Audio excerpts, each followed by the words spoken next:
metallurgy without knowing anything about it. A little bit that in 10th grade you possibly will know about chemistry, what is metallurgy, but nothing beyond that. But then I met a great personality there by name Prof. Murty, and he made me interested in metallurgy. That metallurgy can be interesting is something that I have learned from him. Then luckily there is a place called VRCE, which is now called VNIT, Visvesvaraya Regional College of Engineering, we call it as those days, had an option of a diploma person doing BTech and joining in a lateral entry mode into the second year BTech. Nobody else was taking. I mean, I finished my diploma, was a state ranker and didn't know what to do. And that was the time one of my uncle sends me an advertisement of this VRC saying that they will take people into the BTech. And that was a turning point in life, I would say. And then I met another great gentleman, Professor A.V. Ramarao. He made me interested to become a teacher. All those 3 years of my stay there, that interest becomes so strong that at the end of my BTech, unlike many other students, I clearly told I don't want to sit for a placement. I'm not interested to be placed. I'm sure one job will be waiting for me at some stage. That let me pursue what I would like to pursue to become a good teacher. So and I asked Professor Ramarao, sir, what should I do to become a teacher like you? And he said, Murty, you should do a PhD. That will widen your horizon and you will be able to be better, a teacher if you do a PhD. And then I asked him, where, sir? He said, there's no place better than IISc Bangalore. Okay, so that's it. I closed my eyes, and then some seniors told that IISc is not an easy place to go. You have to, those days there was nothing called direct PhD. So you have to do a master's and then do a PhD, and there is something called a GATE exam. And somebody told, unless you have a 99 percentile in GATE, you will not get into IISc. That's it. My goal got set. So I worked very hard and got that percentile, whatever is needed, and entered into IISc. That's when I listened to a great gentleman by name Professor Ranganathan. So first lecture of him as an ME student, it was on what is called alloy design. So he was very famous teacher for that particular subject.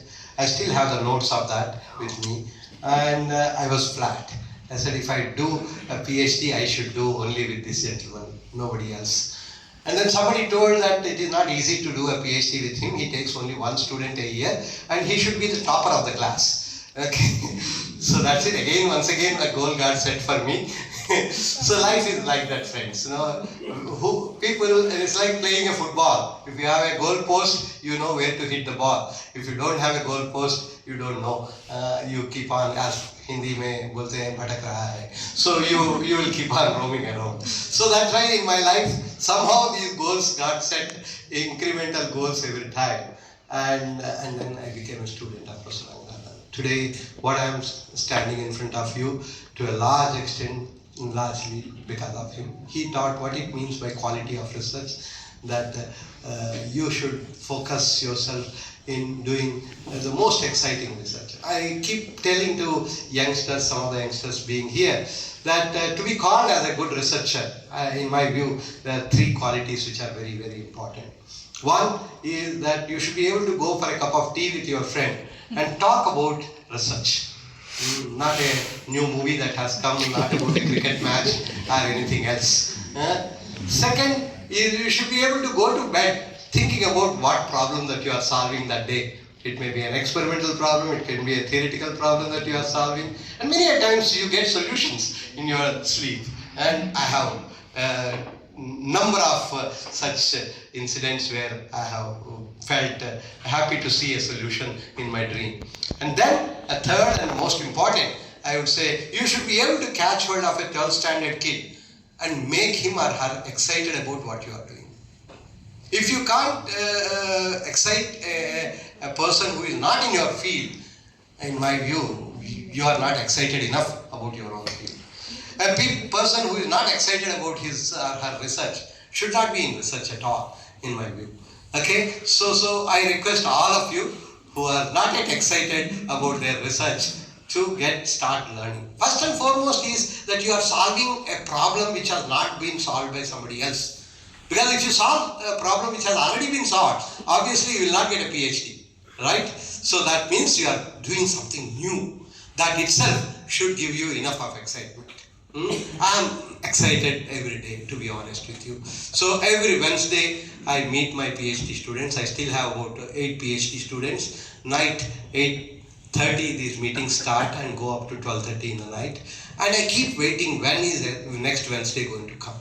So that is the kind of excitement that I keep when I meet my students, so that I learn something new that they are going to tell me what they have done in the last 1 week. So obviously, because of this responsibility, I don't get a time to meet them every day, but this once in a week I keep waiting. Then I finished PhD, then some 2 or 3 postdocs were there, but then IIT Kharagpur said they will offer me a faculty position, visiting lecturer. No interview, just based on the CV that I have sent. Then I asked my guide, Professor Ranganathan, sir, what do I do? He said, a bird in bed is better than 100 in the bush, please take it. You never know what will happen if you go for a postdoc and come back. That's how I landed up in Kharagpur, and then life started from there. Okay, as Professor told sometime back, about 12 years in Kharagpur, 15 years at Madras, and all these years have been really joyful. Okay, and some of those joyous moments I will share with you as we go along. And first time I felt that the toughest time in my life was this, when I had to convince a team of people. I do not know if some of you have gone to in Science Scientist, our presentation, almost 15 people sitting in that room. There's only one material scientist there in that whole of 15 people. Somebody is a computer science professor, somebody else is mechanical professor, somebody is aerospace professor, and you need to tell them what is important that you are doing, how relevant it is, how important it is. And that was the time I have learned that yes, it is important to be able to tell to a person who is not an expert in your field, who is not having any knowledge in your field, at the same time be able to convince them that what you are working is important. So that was an experience which I thought I should share. And then I moved to IIT Madras and got a good lab of my own. And the last one that I wanted to share, which is possibly the best moment of my life, not even Bhatnagar gave me that much of joy, when IAC said they wanted to give me a Distinguished Alumnus Award. So the place where you study, you go back and that place says, like your father patting on your back saying that, yes, you are doing good. So that's something which made me feel very happy. So this is where I started my life. Okay, a field called mechanical alloying. I joined IIT Bangalore, and then finishing my masters. Those days it was 1.5 year masters, and I had to choose a problem for my master's thesis. And Professor Ranganathan is a person who does not give you any topic. He says, go and find out and tell me, and come back and convince me that that is an interesting topic. So I read a paper which talked about this. Basically, for some of you physicists, you know, there are some things called alloys. Metallurgists deal with them daily, and these alloys are typically made by melting metals and then making them into